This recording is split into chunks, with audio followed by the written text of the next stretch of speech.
Hello friends, welcome back. ഞാൻ ഇന്ന് പറയാൻ പോകുന്നത് ആപ്പിൾ എക്കോ സിസ്റ്റത്തിനെ പറ്റിയാണ്. സോ ആപ്പിൾ യൂസേഴ്സിന് എല്ലാവർക്കും ഇഷ്ടപ്പെട്ട കുറേ ഫീച്ചേഴ്സാണ് ഈ ആപ്പിൾ എക്കോ സിസ്റ്റത്തിലുള്ളത്. ഫോർ എക്സാമ്പിൾ എയർ ഡ്രോപ്പ്, അങ്ങനത്തെ കുറേ ഫീച്ചേഴ്സ്. സോ ഞാൻ ഇന്ന് ഒരു അടിപൊളി ഫീച്ചറാണ് കണ്ടുപിടിച്ചിരിക്കുന്നത്. അത് മുമ്പുണ്ടായതാണോ അത് പുതിയ അപ്ഡേറ്റിൽ വന്നാണോ ഒന്നും എനിക്ക് അറിഞ്ഞൂടാ. റാൻഡംലി ചെക്ക് ചെയ്തപ്പോൾ എനിക്ക് ഈ ഫീച്ചർ കണ്ടു. സോ ഞാനത് ഷെയർ ചെയ്യാമെന്ന് വെച്ചു. വളരെ യൂസ്ഫുൾ ആണ്. ഫീച്ചർ എന്താണ് നമുക്ക് നോക്കാം.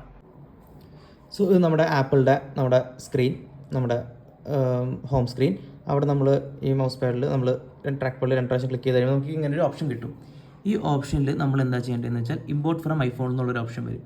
അതിൽ ടേക്ക് ഫോട്ടോ എന്ന് നമ്മൾ ക്ലിക്ക് ചെയ്യാം. ഇതാണ് മാക്ബുക്കിൽ നിന്ന് സ്ട്രീം ചെയ്യുന്ന ഐഫോണിൻ്റെ ഫ്രണ്ട് ക്യാമറ. നമുക്ക് back camera, front camera use ചെയ്യാം. ഞാൻ എന്തോ കിടന്ന് ചലിച്ചുകൊണ്ടിരിക്കുന്നുണ്ട്, പക്ഷേ ഞാൻ സ്ക്രീൻ റെക്കോർഡ് ചെയ്തപ്പോൾ മൈക്ക് ഓൺ ആക്കാൻ മറന്നുപോയി. അപ്പോൾ നമുക്ക് ഇതിനകത്ത് ജസ്റ്റ് ഒരു ഫോട്ടോ ക്ലിക്ക് ചെയ്യുക. അതിനകത്ത് യൂസ് ഫോട്ടോ എന്നൊരു ഓപ്ഷൻ വരും. അത് ക്ലിക്ക് ചെയ്യാം. ഫോട്ടോ കൊടുത്തു കഴിഞ്ഞിട്ട് നമുക്ക് യൂസ് ഫോട്ടോ എന്ന് പറഞ്ഞ് കൊടുത്തു കഴിഞ്ഞാൽ ഫോട്ടോ ഇവിടെ വന്ന് കിടക്കും. അപ്പോൾ ഇത് അടിപൊളി ഫീച്ചർ അല്ലേ? സോ എല്ലാവരും ഇത് ട്രൈ ചെയ്ത് നോക്കുക. നമുക്ക് പെട്ടെന്നൊരു ഫോം ഫില്ല് ചെയ്യണം, അല്ലെങ്കിൽ പെട്ടെന്ന് എന്തെങ്കിലും ഒരു ഫോട്ടോ പെട്ടെന്ന് എടുത്ത് അപ്ലോഡ് ചെയ്യണമെന്നുണ്ടെങ്കിൽ നമ്മൾ വെറുതെ ഫോൺ എടുക്കുക, അത് വീണ്ടും എയർ ഡ്രോപ്പ് ചെയ്യുക, അല്ലെങ്കിൽ വാട്സപ്പിൽ സെൻഡ് ചെയ്യുക. അങ്ങനെ ഒരു ഇതും വേണ്ട. ജസ്റ്റ് ഫോട്ടോ എടുക്കുന്നത് ഡയറക്റ്റ്ലി നമ്മുടെ ഹോം സ്ക്രീനിൽ വന്ന് കിടക്കണം. അപ്പോൾ എല്ലാവരും ഈ ഫീച്ചർ ട്രൈ ചെയ്ത് നോക്കുക. വളരെ യൂസ്ഫുൾ ആണ്. നമുക്ക് അടുത്ത വീഡിയോ കാണാം. ബൈ.